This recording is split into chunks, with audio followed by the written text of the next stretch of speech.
Physics tells us sound travels slower in the cold. But fans tell us the cold isn't stopping them from traveling to and tailgating outside of Soldier Field. Yeah, I'm just excited to be here. This is the coldest game that I've been to. Did you guys forget the fight song, or is your mouth not able to move because of the cold? Right now. Okay. It's too cold. By far the coldest. How cold? We'll show you when we check back in on this damp CBS 2 Polo in about 30 minutes. But it is frigid enough that freshly opened beer that would normally foam at the top of a bottle instead becomes slushy suds. So cold, dip for chips seems more like solid bricks. We have frozen guacamole and hummus. The shrimp was frozen, then thawed, and now refrozen. So it's refrozen shrimp. Cocktail. That sounds terrible. It is. We can't eat or drink because everything is frozen. The food failures are a reminder of the dangers the cold and wind pose to fans. Fear of frostbite and worse forces tens of thousands to shore up socks, fortify their faces, and bundle up other places. Got the skivvies, got the Under Armour. How many layers you wearing? 3. Got another sweatshirt over that. Got my jersey on underneath that. Is this worth the game? Yeah, the Packers, yes. Absolutely. This is what it's about. Gloves, hand warmers, and your best buddy in the world. Outside of Soldier Field, and now waving the blue CBS 2 flag of weather surrender, Jeremy Ross, CBS 2 News. Today is Back to the Future Day, the exact date the characters from the 1989 sequel time travel to. That movie predicts the Cubs would win it all this year. And now it's time to meet a fan who's taken that forecast from the past to the present. CBS 2's Jeremy Ross has more in this original report on a man who's engineering hope. In the outer outfields of a ballpark built on history, a kind of Cubs throwback rounds the grounds of the friendly confines. It's a car to be seen. This is really cool. What's it doing here? Yeah, I'm back in the 80s. They point, they pull the cameras out. Pretty cool. I'm a huge Back to the Future fan. The pilot of his 1981 DeLorean is Tom Sidor. I'm the official time machine operator. So in 1985, when the movie came out, I had to have a DeLorean. I had no idea the car was still in existence. It speaks to something more important, and that is a Cubs victory. That past Back to the Future 2 script hit Chicago winning it all in the present. We're here. And over the past 4 months, the team's play motivated this engineer by day to work hundreds of hours, day and night. Because there's a lot of parts to it, and you got to make sure they fit well.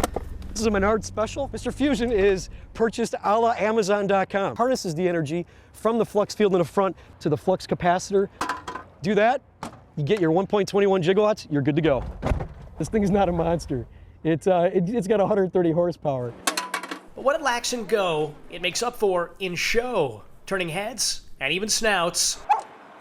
A lot of smiles on people's faces, that's for sure. The number-focused engineer calls the movie's prediction mere coincidence. This is wild. Others wonder if it's where good fortune and good timing finally intersect on the north side. Fate, time, destiny. It is it. It is meeting. Jeremy Ross, CBS 2 News. This story doesn't start with a gush of news. It begins with a drip. It's because you see it's still running. It continues with concerns about a fall or a slip. Sliding on the ice. Duct tape. They wrapped the raincoat around, then they got the duct tape and wrapped the duct tape around trying to stop it from leaking. Not sure what that is. And it's still leaking. Broken for months and months. Somewhere underneath the makeshift Band-Aid for a leak, you'll see the fire hydrant in 43rd and Champlain. This tale of the tape extends to downtown as well. Pictures show now fixed hydrants in Wabash and another bagged and taped on State. You don't take nothing like that up. You fix that. If your house is on fire, do you depend on that hydrant? Oh, no, man. Well, if they had seen the tape and plastic on it, they would have immediately gone to the next hydrant. Gary Litherland of the Department of Water says firefighters would instead go to a hydrant less than 300 feet away. He calls the tape jobs something neighbors did. Our call to his office fixed the problem, and he's calling on neighbors to alert the city so future leaks don't linger. We try to get to them all within 24 hours. If you see a fire hydrant in the city of Chicago that needs service, the city is reminding you this evening to call 311 or visit their website and fill out a report. He is arguably the best player in the NBA, the best player on the planet. His Twitter handle is @KingJames, but for a few minutes this evening, some would argue he was King Cub. You could feel the anticipation around the United Center. You ready for LeBron's new gear? I am. Y'all ready? To say the least. It was seen on Dwayne Wade's face. You're excited. A show of sportsmanship Clark the Cub wouldn't miss. It looked good. It looked good. 250 pounds of humble pie walked into the UC dressed in Cubby blue. Cleveland's LeBron James was joined by his former teammate Dwayne Wade. James, an Ohio native, lost a wager with Wade. The Chicago Cubs beat Cleveland to win the World Series. As a result, James wore the Northside uniform into Friday's game. Maybe get a big grin on my face. What'd you think about LeBron's jersey? That's a long pause. I mean, it looks good. Ron, you know the lyrics to Go Cubs Go? It's all in good fun, and he and Dwayne obviously have an unbelievable relationship. As a Cleveland fan, it makes your skin crawl. Oh, absolutely. What happens to the jersey after tonight? I can't even hear that my music playing. I only can hear Wade, by the way. Cleveland fans describe this as a walk of shame, but the man Sports Illustrated called the Sportsman of the Year looked more like the good sport of the year. Put a wager on the line, you got to honor that, so I respect him for that. And again, James telling us that he would give that jersey away. We did reach out to the Cleveland Cavaliers to find out who he would give it to. No word back from them, at least at this point in time. Live outside United Center, Jeremy Ross, CBS 2 News. Hey, Jeremy, don't you love it when you shout questions at somebody and they actually answer back? Pretty special.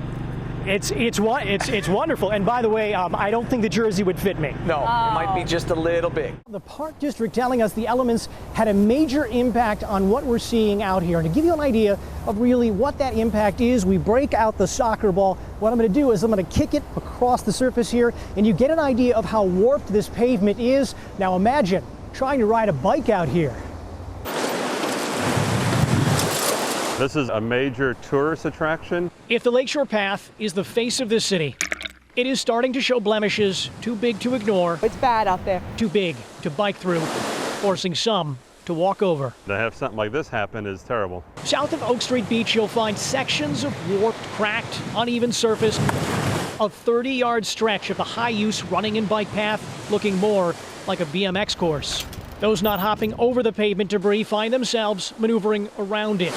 Over the past decade, Cliff Gilboa has seen the elements chip away at this stretch of pavement. Not quite this bad. This year's results remind him of a natural disaster. Kind of a small earthquake on the path here. It looks a little dangerous. The concern is someone biking or running will eventually take a detour to the hospital.